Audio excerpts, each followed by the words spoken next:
Hello friends, welcome to our YouTube channel global access solution blogs. तो आज की हमारी वीडियो का टॉपिक है ऑस्ट्रेलिया टूरिस्ट वीज़ा। मैंने काफ़ी लोगों से सुना है कि it is quite very tough to get the tourist visa of Australia sub class 600, but it's not true. काफ़ी ईज़िली आप अप्लाई कर सकते हैं। आप अपनी वीज़ा एप्लीकेशन खुद फाइल कर सकते हैं अगर आपके पास डॉक्यूमेंट्स है as per the document checklist release by the immigration department of Australia.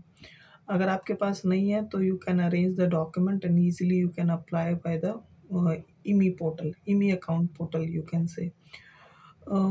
उसके लिए आपको ईमेल अकाउंट पहले बनाना पड़ेगा अपना, और उसके थ्रू आप टूरिस्ट वीज़ा सब क्लास 600 अप्लाई कर सकते हैं। ये एक पेपर ई वीज़ा है। उसके ग्राउंड्स पे आप वहाँ पे लैंड कर सकते हैं और लैंड करने के बाद वहाँ पे एंटर कर सकते हैं। आजकल मैंने सुना है काफ़ी फ्रॉड और स्कैम्स भी हो रहे हैं ई वीज़ा के related, that is related to the specific Australia sub class 600। उसमें मेरे सुनने में आया कि वीज़ा ग्रांट नंबर इसका 200 सीरीज से स्टार्ट है, वहाँ पर उनको प्रॉब्लम हो रही है। So the point being is कि visa grant number should be starts from 100 series. तो फ्रेंड्स, मैं बताना चाहूँगा जो 200 सीरीज़ जो ग्रांट होती है वो होती है रिफ्यूजी असाइलम के लिए, and India is not listed to the countries which is recognise as a refugee asylum country. तो वो ईज़िली ग्रांट नहीं करते हैं आपको अपॉन अराइवल। तो that is the problem. Maybe लोग सब क्लास 600 की भी कुछ कैटेगरीज़ है, कुछ सब कैटेगरीज़ है, वो गलत कैटेगरी अप्लाई करते हैं, इस वजह से उनको लैंडिंग या एंट्री में दिक्कत आती है upon arrival at the port. तो मैं बताना चाहूँगा आप करेक्ट कैटेगरी में अप्लाई करें टूरिस्ट वीज़ा से सब क्लास 600, और आप खुद अप्लाई करें। आप खुद अप्लाई करेंगे तो आपको एक्नॉलेजमेंट नंबर मिलेगा, एक्नॉलेजमेंट रिसिप्ट मिलेगी, और एक्नॉलेजमेंट ईमेल भी आएगी आपको फ्रॉम द इमिग्रेशन डिपार्टमेंट कि आपकी जो एप्लीकेशन है सक्सेसफुली रिसीव हो चुकी है। अगर आपको ये ईमेल आती है, it means you have successfully applied for the application of tourist visa सब क्लास 600। अगर नहीं आती है या आपका एजेंट मना करता है आपको देने से, then there is a problem, because कुछ लोग ऐसे हैं जिन्होंने फेक वेबसाइट्स भी बनाई हुई है, और उसके थ्रू आपको डॉक्यूमेंट्स रिलीज़ कर देंगे, आपका ई वीज़ा निकलवा लेंगे और आपको उसी पोर्टल पे शो कर देंगे। जो ऑफ़िशियल वेबसाइट है मैंने डिस्क्रिप्शन लिंक में मेंशन की हुई है, you can go through with that. और जो डॉक्यूमेंट चेकलिस्ट है वो भी मैंने डिस्क्रिप्शन में मेंशन किया हुआ है, you can go through with the document checklist as well if you want. बाकी अगर आपको असिस्टेंस की रिक्वायरमेंट है तो globe access solution is always available for you guys. You can approach and reach out to us directly on the contact number mentioned into the descriptions. और कुछ लोग ये भी बोल रहे हैं कि वहाँ पर जाके करेंगे क्या। तो वहाँ पे फ्रेंड्स बहुत सारे ऑप्शंस होते हैं, बट वो लीगल ऑप्शंस अवेलेबल नहीं है। You have to avail those options through the immigration consultant, attorneys and different other various modes. तो सेकंड थिंग, वहाँ पर आप ब्रिज वीज़ा अप्लाई कर सकते हैं अपॉन अराइवल, और आपका जो सब क्लास 600 होता है वो वैलिड होता है और एक्सटेंडेबल होता है अप टू 1 ईयर। आपको फर्स्टली ग्रांट होगा 3 मंथ्स का, उसके बाद आप 3 मंथ्स का दोबारा से ग्रांट करा सकते हैं, एक्सटेंशन ले सकते हैं फॉर 3 टाइम्स। 1 ईयर्स तक ये वैलिड होगा आपका वीज़ा, आप कभी भी जा सकते हैं, and stay should be up to 3 months. और ब्रिज वीज़ा का क्या है, ब्रिज वीज़ा आप अप्लाई कर सकते हैं अपॉन लैंडिंग। जब आप वहाँ पे अराइव कर जाएंगे, अराइव होने के बाद आप ब्रिज वीज़ा अप्लाई कर सकते हैं।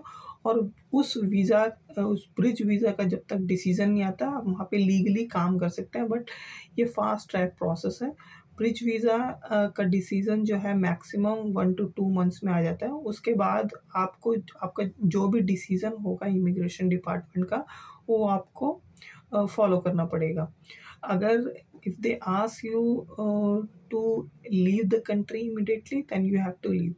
वो आपको आपका डेटा उनके पास होगा, वो आपको ट्रैक कर सकते हैं और आपको कभी भी डिपोर्ट कर सकते हैं, तो इलीगली आप वहाँ पे स्टे नहीं कीजिएगा। रही बात जॉब करने की, तो बहुत सारी कंपनीज जॉब ऑफ़र करती हैं, बट वो जॉब ऑफ़र करने के बाद आपको सजेस्ट और एडवाइस करेंगी कि आप अपनी कंट्री वापस जाइए और वहाँ से दोबारा वीज़ा अप्लाई करके आप वर्क वीज़ा अप्लाई करके आप वर्क लॉन्ग स्टे और वर्क वीज़ा पे यहाँ पे आइए। और तीसरी चीज़ है कि वहाँ पे अभी जो वीज़ा ग्रांट हो रहा है वो सिर्फ एक्टिविटीज़ के लिए ग्रांट हो रहा है। अगर आप if you show the interest to watch the any upcoming sports event, like if you would like to watch a match of T20 cricket, then they would definitely grant you visa, because they want the audience to be come into the stadium to watch the cricket, so that the revenue could raise up. Australia की economy अभी इतनी अच्छी condition में नहीं है। They want a revenue and they wanted it to get from the tourism. So tourism is the biggest sector in the Australia. It is about $3.5 million और Australian dollar. तो आप ये भी बोल सकते हैं कि आपका वीज़ा ग्रांट होने के मैक्सिमम 99% चांसेस है if you provide the correct information and supply the exact and accurate documents। और इतना प्रॉब्लम नहीं होता है। 30 डेज वर्किंग 30 वर्किंग डेज का प्रोसीजर है। अगर कोई बोलता है 5 डेज 10 डेज 7 डेज में आता है, तो it is not a right information. I would say that the guy is cheating you up. So अगर कोई एजेंट से आप किसी एजेंट को बोलते हैं कि मेरा वीज़ा अप्लाई कीजिए, तो आप उस एजेंट से अपना एक्नॉलेजमेंट नंबर, एक्नॉलेजमेंट रिसिप्ट ज़रूर मांगिए। अपनी वीज़ा एप्लीकेशन की जो फ़ीस उसने पे की है उसकी रिसिप्ट मांगिए। अगर वो रिसिप्ट सप्लाई करता है, then he correctly applied for your visa through the immigration portal. अगर वो नहीं सप्लाई करता है, then there is a problem. You can ask him and you can report about his profile and his number to the nearest police station. तो guys आज की जो मैंने वीडियो बनाई ऑस्ट्रेलिया टूरिस्ट वीज़ा पे, ये काफ़ी लोगों से मैं सुन चुका हूँ कि कोई प्रॉपर डॉक्यूमेंट्स या प्रॉपर इन्फॉर्मेशन ना होने की वजह से उनको प्रॉब्लम होती है। तो guys stay tuned for our next videos. और आने वाले कुछ दिनों में मैं कुछ इन्फॉर्मेटिव और वीडियोस बनाने वाला हूँ डिफरेंट कंट्रीज़ के ऊपर। तो स्टे ट्यून्ड गाइज। और हमारा चैनल न्यू है तो प्लीज़ लाइक और सब्सक्राइब करना ना भूलिएगा। Thank you, good day, have a good day. Thank you guys.